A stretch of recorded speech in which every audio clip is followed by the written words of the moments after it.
welcome back to another edition of Hodge and Podge. We were out last week. Yeah, vacation, family stuff. What do you miss I this? feel like I saw you more than my family, but whatever. You gotta watch the games with somebody, That's right? right. All right, you want to get into it? Let's do it. All right, big news. The Indianapolis Colts have secured the number one pick by being the worst team in the NFL. And so Congratulations. Let the discussions begin. What do they do? Andrew Luck, Peyton Manning. Your choice. Why choice? Yeah, what are you going to do? Well, I think the big variable here is, does Peyton Manning pass the physical? I think if he passes the physical and you think he's going to play for a couple of years, I think they're going to keep Manning, pay him the $28 million, then they're going to draft Luck anyway as his understudy.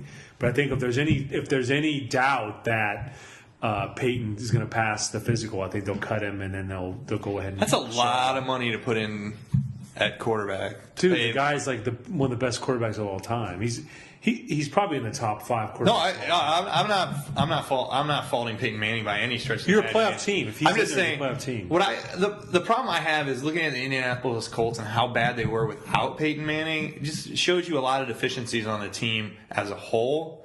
That I think you got to trade either the pick or Peyton Manning to try and get some more players because the team is bad. Their defense is terrible. They don't really run the ball. I mean, the problem with that is Peyton. How long does Peyton really have?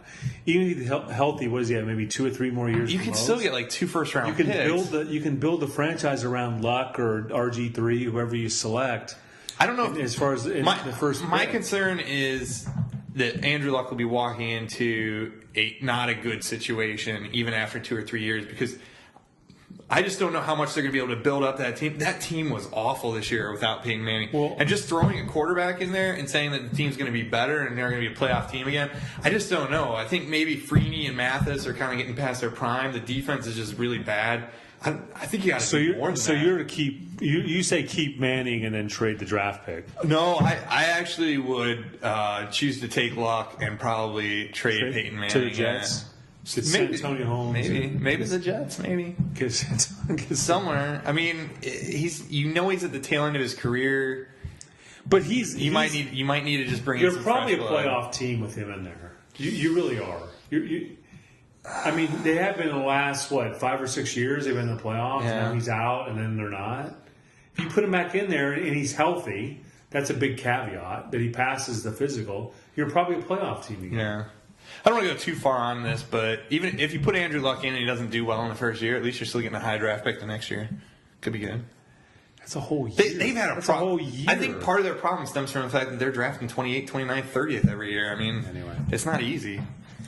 Continuing with football, this is your neck of the woods here, the New York Jets. What's going on? It's pretty pathetic. There's some guys that got to throw overboard. I mean, I think Santonio Holmes and. You think they should just get? I mean, obviously Santonio Holmes was benched in the last few minutes, was getting in arguments with teammates. Now there's reports he had a discussion with Sanchez the week before. So there's some problems there. And then you got Rex Ryan saying he lost the pulse of the team. Rex has kind of lost his way a little bit. I mean, and Rex is not going anywhere because before he went to 2 AFC Championship games in a row. So they're definitely not going to move. He's not going anywhere, but he's got to regather the team. And I think they're talking about restructuring the whole offensive coordinators, the coaching staff, and I guess Schottenheimer may stay, but they may get some other people in there. But there's some problems there. Yeah. If Rex doesn't win quickly in 2012, he's going to have some problems. But Holmes has got to go. I'm not even going to retool the defense. I'm not even going to disagree with you. Yeah, the defense definitely need to step it up. They got to do something there. I would say Curley looked pretty. I mean, I didn't watch a lot of the Jets game, but I did watch that last one with you, and Curley looks pretty good. I mean, you get a couple of young receivers in there that are excited and want to play. I mean, Holmes and Burris to me just didn't look like they were really with it this year. They just didn't really seem engaged. They're getting the payday. But the retool, the defense wasn't the same defense. Giving up too many yards running, and then also that they're just not shutting people down when they need to. So that makes it tough on your offense too. I hope they turn it around. So next topic, continuing with the NFL. Matt Flynn goes in for the Packers, plays a heck of a game, 480 yards, 6 touchdowns. You know how much money he just made himself in this whole thing? So I just hope no one falls. Is Aaron Rodgers really that great, or?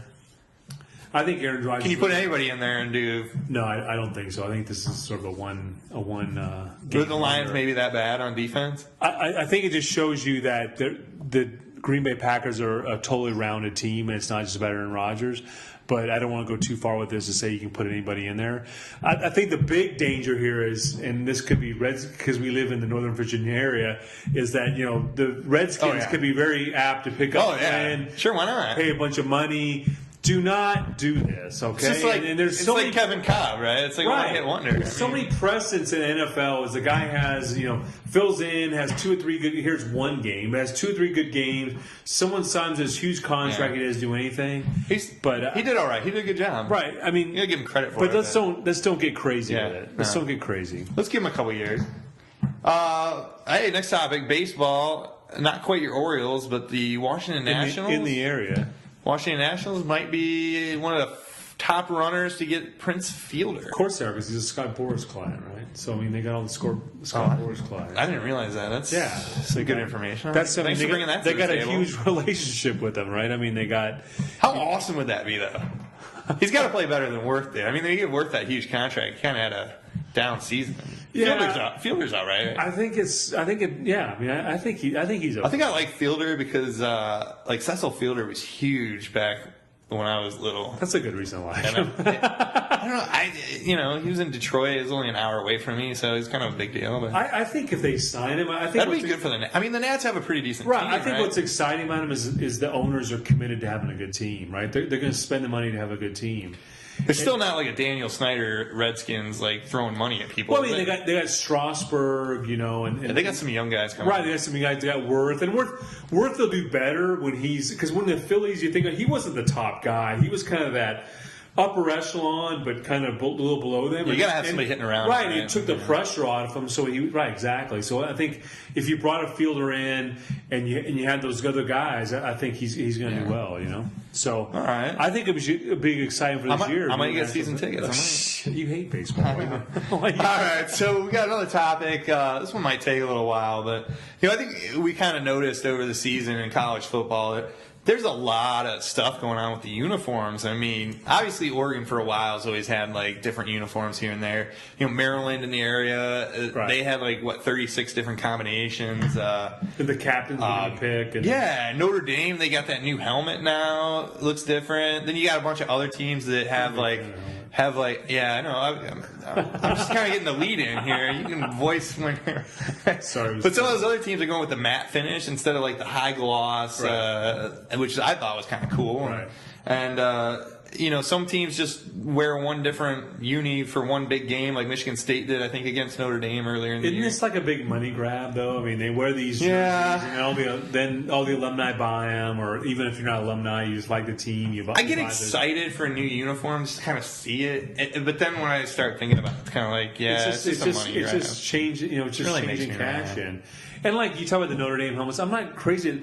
What it took them 30 weeks to match 10 different attempts, man. They were really committed. Supposed to match the gold dome there at Notre Dame and all this, and I just like the old jerseys better. It was their helmet was way better before. I give you that one. What about Maryland and Oregon? Teams like Maryland's off the chart. Maryland and Oregon having so many combinations. Oregon in the Rose Bowl, that crazy helmet. I didn't like the helmet. Yeah, I think it's a little too much when you get to when those teams have just too many. And Maryland has too many. I mean, it's like they're not even that big a school. Come on. The problem. Do you like the matte finish, the non-glossy helmets? Not really. You don't like that either? I think that's kind of cool. I kind of like that one. The uniforms I did like was Michigan State's uniforms that they played against Michigan. What was that? They had that real dark green and gold. Right, they had a gold helmet. That was pretty good. That was pretty sweet. But overall, I mean, I just think it's kind of a little bit of a gimmick. I did speaking of the Rose Bowl, I did Wisconsin's helmet. It had the W was in red, and then inside the W it had a rose kind of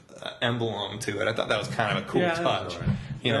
Little tweaks like that. It's a big even money a throwback is okay, but the money grab part of it. Ohio State's uniforms look pretty good. The all red and all that. The numbers on the helmets. Yeah. But I think we're going to see more of this than less, right? Because now everyone's going to get. They're going to do it all the time because they realize how much money these guys are making off selling these jerseys. Now they're all going to step up and do it. So I guess we better get used to it. So we'll see what happens next season. All right, check us out www.hodgeandpodgesports.com. Thanks.